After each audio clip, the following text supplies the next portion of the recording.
were 9,900 American planes that went down, a mix of mostly bombers, some fighters, and other aircraft. And in those planes, there was roughly 90,000 American flyers. Of the 90,000 lives, there were 70,000 that were killed in the event of being shot down, either in the air or coming down in parachutes and being killed by civilians or killed on impact of the aircraft. And 20,000 became prisoners of war.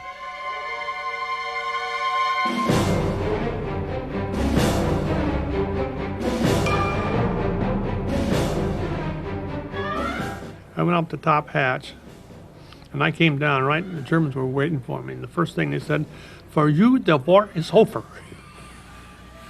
I think they take that in basic training. I landed maybe 30, 40 feet from a row of trees. I saw people in fields around me as I glanced around, but from there you don't know whether they're good people or bad ones. And so as soon as I got on the ground, as soon as I saw the tops of the trees, you hit the ground the same instant. I mean, then you realize when you're down even with something, you realize just how fast you are going, because the last 50 feet was before I could blink. We were told to free fall because occasionally German fighters shot guys falling in a parachute, and I didn't look forward to anything like that. Plus, you didn't want the people on the ground to see you. We were at 28,000. So I imagine I fell 15, 17,000, something like that. It's pretty windy at that speed. Then I got to the ground. Before I was in the chute long enough to see there were people all around that saw me as soon as I opened my chute. So all my precautions didn't help much. Pete and I landed in this little open area in this forest. And he got caught up in the tree, and his feet were about 6 inches off the ground. And I landed right out in the open in mossy area where it didn't hurt me a bit. And I carried a knife all the time. I ran over and cut him down. I heard you could guide them damn parachutes, but I couldn't guide mine because one of my arms was shot up too bad. And so I just landed in second growth timber. Was no harder than jumping off the bed. I jumped about 900, 12,000, over 1,000 feet. And parachute worked. They always told us, the girls who packed the parachute said, "Now remember, if it doesn't work, you can bring it back and we'll give you another one." But this one worked. All of a sudden, there's a big noise and an explosion back up here, and I have a steel helmet on and a flak suit, and I feel the force of it, and I look down and my navigation table is gone, just gone. You're just smoking elements around, you know. I come out of the bomb bay doors, I kind of lift myself up, and I'm looking at the co-pilot, and he's looking. I yell at him, or he looks around, and I say, "Come on," and he said, "Go on," to me, and now I know he was badly wounded when he went like that, and then the plane did something, and I fell out. I didn't bail out. I fell out. I just fell backwards out, and it goes from all this noise and smoke and confusion, and all of a sudden you're floating through the air, and it's quiet.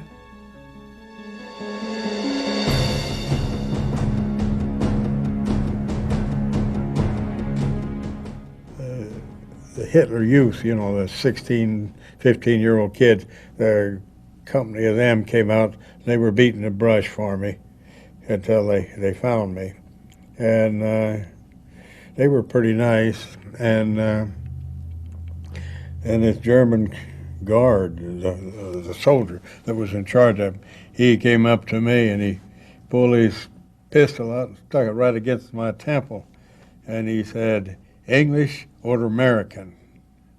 And then, you know, you got to think twice before you answer that. You got to try to figure out who in the hell he was mad at. If you said English, and he was mad at the English, he's going to shoot you. If you said American, and he said if he was mad at the American, he's going to shoot you.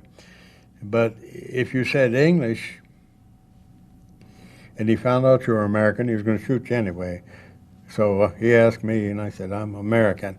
Oh, he says, scoot, stuck his pistol back in, and we walked leisurely out through the woods. I couldn't walk very fast because I had a piece of shrapnel about 1 inch long stuck in my heel. And we ate blackberries, and we tried to, I couldn't talk German, he couldn't talk English, but we got a few things out of it. And he was nice, and they put me in a car, little Volkswagen, took me to this Gestapo place up on the hill. Then the guy that was so nice, when he got up there and the Gestapo got there, he yanked the door open, grabbed me by the collar, threw me out on the ground and kicked me 2 or 3 times and cussed me out in German. I guess he was just doing that for the Gestapo's benefit. We were quite close to the Yugoslavian border. Graz is right there.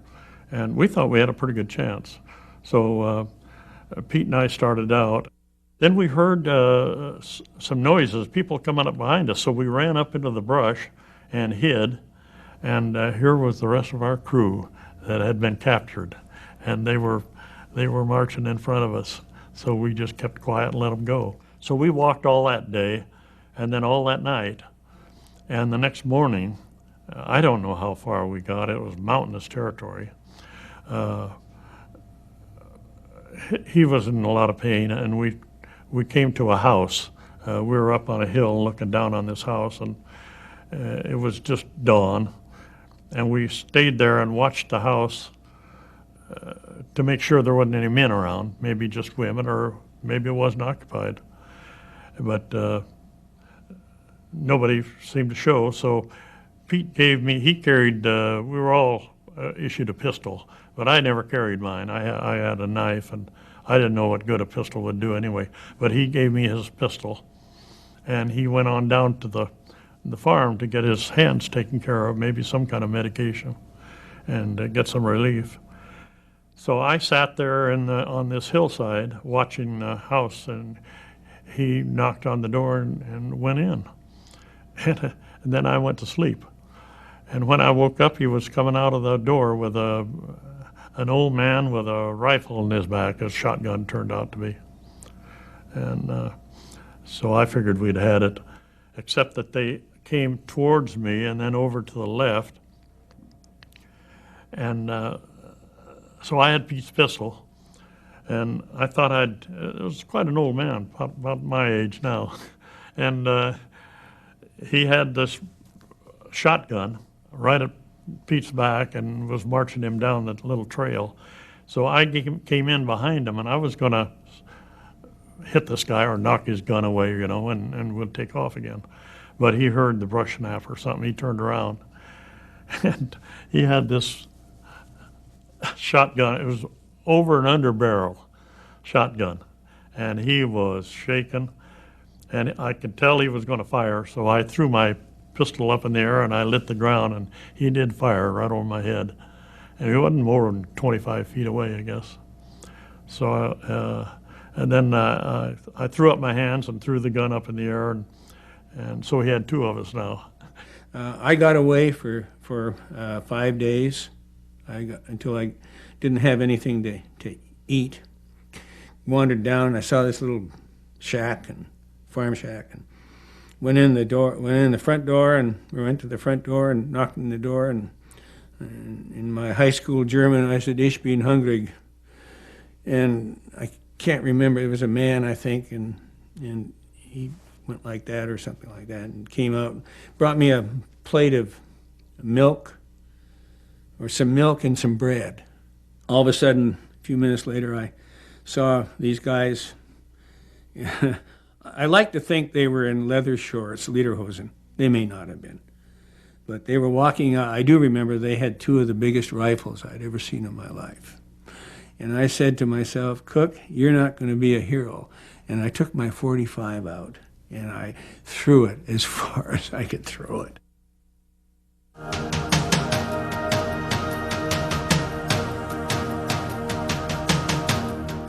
He said, well, you will talk to me before we're through, I'll guarantee you. So he said, if not, you'll be shot in the morning as a spy. Just because you're wearing those clothes don't mean nothing to us. You know, you could be a spy and still be wearing an Air Corps uniform. So anyway, I guess he was trying to impress a kid. He did. So as long in the mid-morning, I think, he called me back up there again, or had him bring me up, and he said, you're not going to talk to me. And I said, well, you asked me all these questions. I don't know. I can't even tell you. I was only there in that outfit for 2 weeks. I don't know the name of the commander. I don't know the name. I don't even know the name of the outfit I was flying with. He said, I have more information about you than you do. And he said, he commenced to tell me the day we left the States that we'd flown over, what outfit when we went to Italy, then over to Corsica, everything. He said, I just wanted to see if you'd talk to me because you're very young. And he said, I'm sending 3 guards with you, and they're not to try to keep you from escaping, because I don't even care at this point whether you do or don't. If you do, you'll be shot. If you don't, think about it. He said, you've come this far in this war. We all know what's going to happen. He said, it's winding down rapidly. And he said, you guys know as well as I do how it's going to end at this point. Mind your manners. Do what's told. Don't do anything stupid. And you'll go home. That came from the German lieutenant. He was right. He told me where I went to high school, who my friends were, when I shipped overseas. They had such detailed information on me that my mouth fell open. I'm sure I confirmed everything that they maybe didn't know by the expression on my face.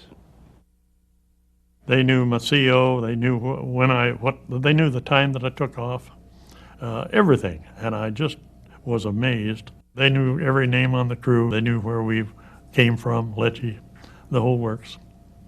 2 or 3 times a day or night, there would be this clump of people walking by, and then machine gun fire. And I said, shh, they're going to shoot me, you know. And I said, if they try to do that, I'm not gonna break. I said, I'm an American soldier and I'm going to die like a man, you know. I really, you know, I was nutty enough to really feel that way, but I thought they were going to kill me.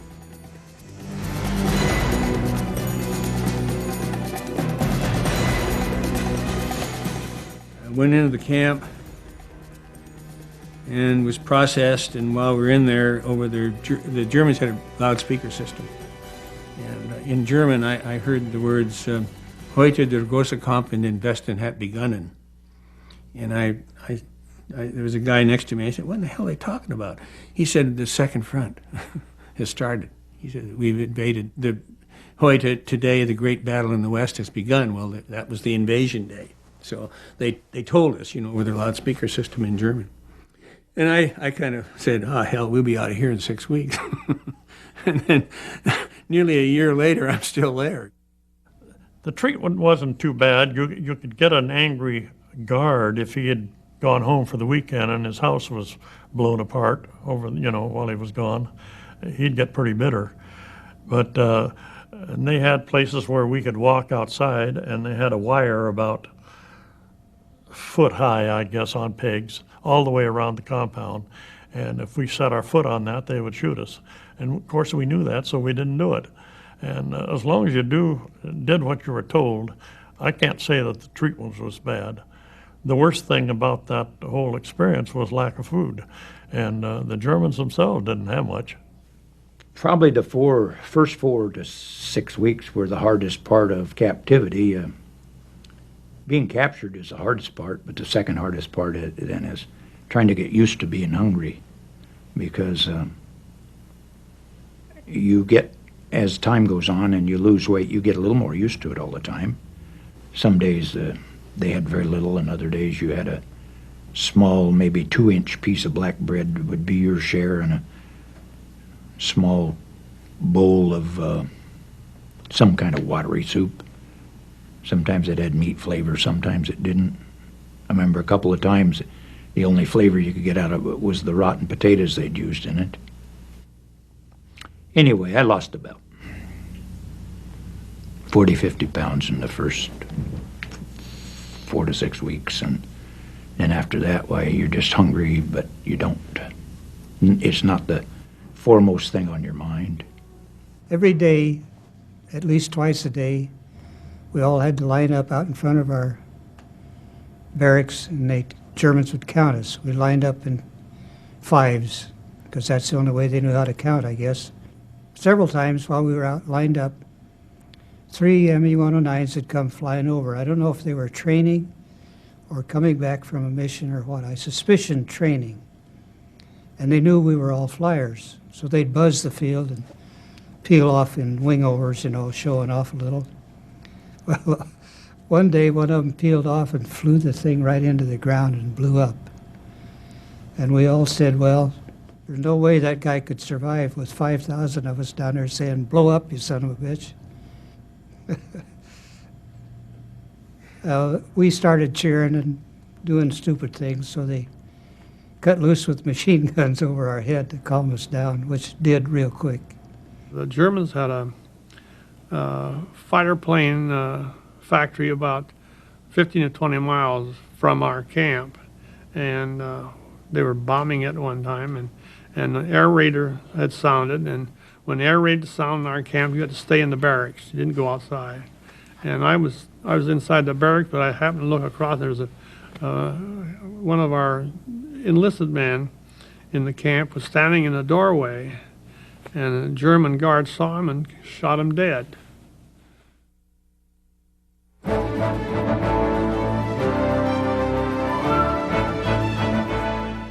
I remember the first formation we had when we got there, they lined us all up and we all had to stand there at attention.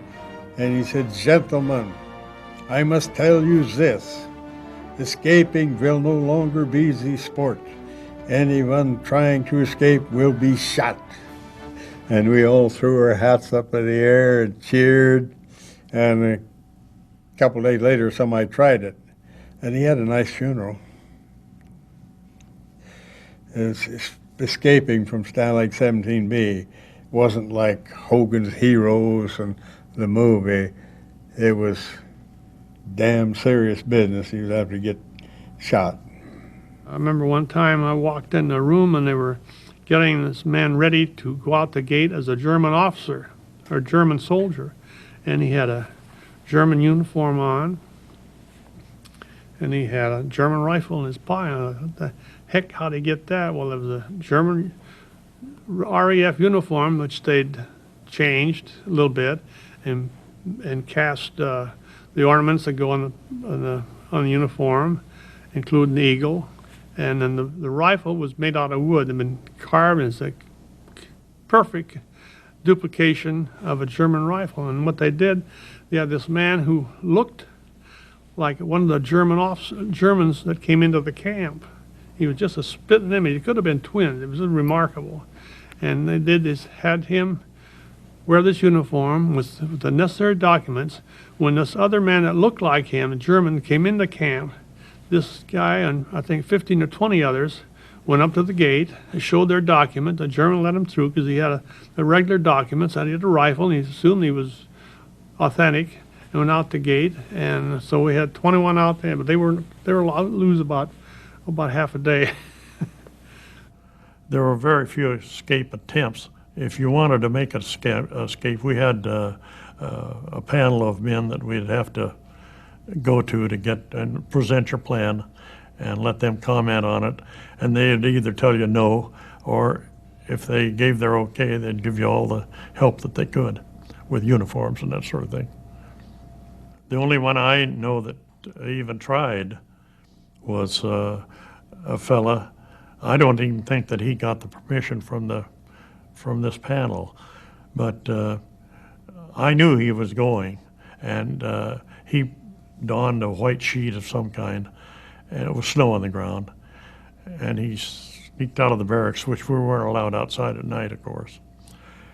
And they had, all around the camp, they had the searchlights going, and they were searching back and forth, and they saw him, I'm sure, because they would go up one side with the searchlights, then it'd go down the other, and then they'd watch him move, and then they'd run the searchlight, never across his body. But he was itching his way to the fence, and I don't know what he was going to do when he hit the fence, but because there's 2 rows of fences with barbed wire in between. So he had a very poor plan. They let him go on for 3 or 4 hours, I guess, laying out there in the snow. Finally, they went out and got him. Well, we were digging this tunnel, you see, and we're digging it. And the Polish Jews used to come in with a honey bucket to pump out the latrines, pump out the toilets. And we were go so far along with our tunnel, and the honey bucket weighed a lot of weight, and our tunnel wasn't far enough down, and so it collapsed.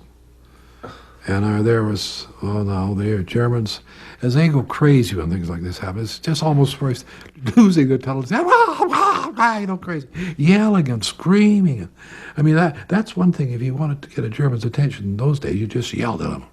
It doesn't matter whether you're a POW or not, but he's a German, and you yell at him, you got to have his attention right away. You just got to yell, and you have his attention. But anyway, the honey bucket went over this thing, and that was the end of our tunnel. You move a lot of sand. What the hell do you do with it, you see?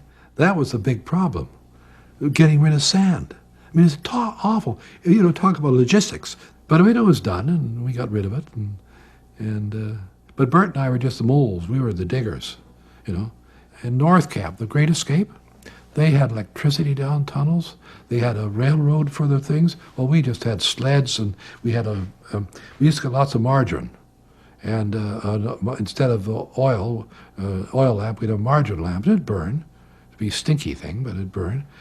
But I would throw the sand behind for Bert, and he would put it on in and pull it to the cord, and away they'd go.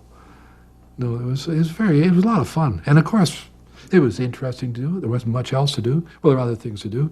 We played basketball, played games, but tunneling was our fort.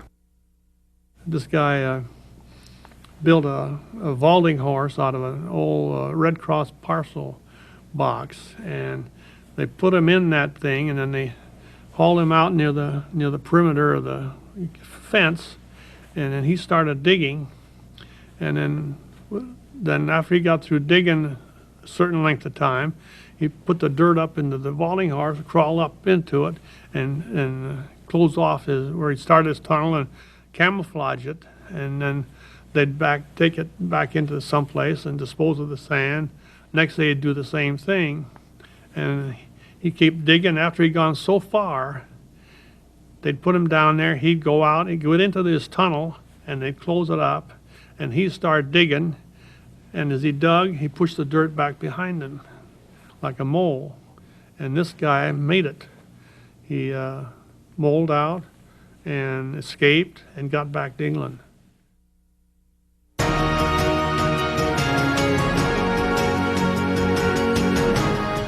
One night, the guards came in on Rouse, and we packed up everything we could, and we broke up bed slats and made sled, our crew did, made a sled and put all we could on that, And as we left the gate, they opened the warehouse full of Red Cross parcels, and we took all of those that we could hold. So the first day or two, we did pretty well for eating. We had heard about this death march, in Bataan. We thought it was comparable, but of course it wasn't. But it was bad. The cold was the worst, and the hunger. They were moving all the air officers down south to be for Hitler's retreat, and we were going to be hostages. That was the story anyway, and I guess it was true, because that's where we ended up, down in Moosburg, which is very close to Munich. And there we were in huge big tents, a couple hundred in a tent, It was just packed, one body after another. Patton's troops came in, the tanks and all. We heard those rumbling up a couple of days before they came. And the guards there are all vacated. They left the gates open and all. And then the tanks came in, and it was real thrill to get liberated. The orders were out, and that all came from Hitler, that all POWs were to be eliminated rather than be given back. The whole idea was if they had enough hostages prior, they could strike a better deal on a surrender, but if they didn't make the surrender, then the guards were to use their machine guns and wipe out as many as they could. And a few of them tried that at the camp that morning. Anyway, where we were, we could look across at a field, and we finally heard tanks rumbling, which was a nice sound. And they were the ones that came to the front gate and pushed the fence and the gates and everything down. And the hearsay was that Patton himself, which we knew was there, had come in and saw how badly these guys looked, and it made him mad. So he says, "Let's go get the sons of bitches." Our camp was bypassed we were up on the Baltic, and our camp was bypassed by the Russian troops, and we were left in a pocket up there by ourselves. And the Germans took off, left us there, and these two Russians came in the middle of the night, and they wore fez hats and had air-cooled submachine guns slung across them, and they came to liberate us. Then, of course, right away the rest of the horde came, and we were under the Mongols for a couple of weeks before the crack troops came back and restored order. I got down to a little town called Gamelsdorf, and I could hear the artillery. I could hear 105s or whatever they were, 155s, and I knew the Americans were coming. And I said, "Geez, I'm just going to stay here. I'm not going to." And we were told the next morning we were going to go into the permanent camp. And then the capper that was the day that we were told by laughing Germans that Roosevelt is dead. Roosevelt ist tot. Ha ha. And that, I'd never lost a president before. But I said to myself, I'm tired of this. I don't want to go back into another camp. The American Army is going to be here in the next couple of days. I'll just stay behind.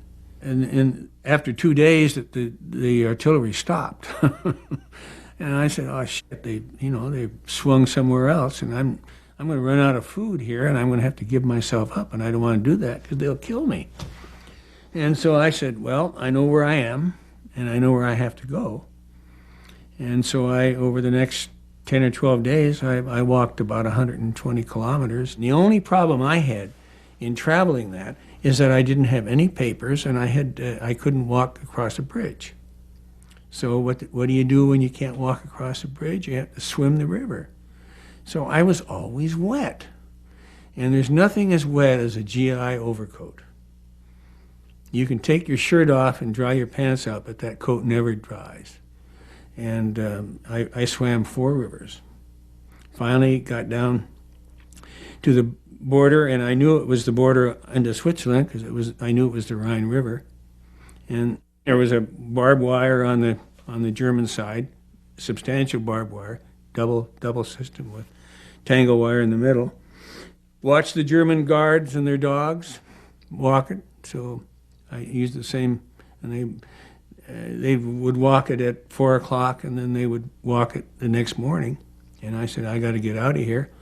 And if I'm going to do it, I'm going to get out at night. So I got down to the wire, and of course then I realized that I didn't exactly know where the Germans had walked. And I started to say, this could be bad, because Germans were known to mine their barbed wire fence systems. either internally as you touch the wire or mostly in the ground, 3 feet down. So I started to dig, and I didn't have any tools, and I bloodied my hands and got through the first strands. The tangle wire was the worst because you can't avoid it. You know, you lift it, and just when you think you're out, it's caught your pants, and I ripped myself up quite a bit, and finally got through. And going through the last one, I was so afraid that I was going to die or be caught there and shot that my tongue stuck to the top of my mouth. And that's an awful feeling. I had no moisture in my body. So I was dehydrated, totally fearful. Then I stumbled, ripped my clothes, ripped my head, stumbled into the Rhine River, flowing rather swiftly because it's just coming down out of the Alps, and floated, you know, with the flow of the river, and I could touch the ground near the bottom in most places, but you know, I could swim too, and kind of got myself up to the other bank and just kind of collapsed, kind of fitfully passed out. Got up the next morning, all stiff, cold as hell, and stumbled out on this little road and walked along. I didn't know. I just knew I had to go somewhere, you know, rather than just sit there and die. And I was stumbling along this road, and this guy on a bike came roaring around the corner, and he stops and gets off the bike, and he's got a uniform on. It looks like a German uniform, you know, a blue-gray uniform. And I said, "Oh God, after all this, didn't I get out?" You know, I thought maybe I'd cross back in or did some dumb thing. I was really almost delirious at that time, and I kind of stumbled to him, and I said, I got within about 20 feet. I don't know what I look like, but it would be nice to have that picture right now. But he was kind of apprehensive, you know, because I was covered with blood and all sorts of things, mud and wet, miserable, mean looking probably. And I said, "Ich bin Amerikaner," and this guy said, "Je suis."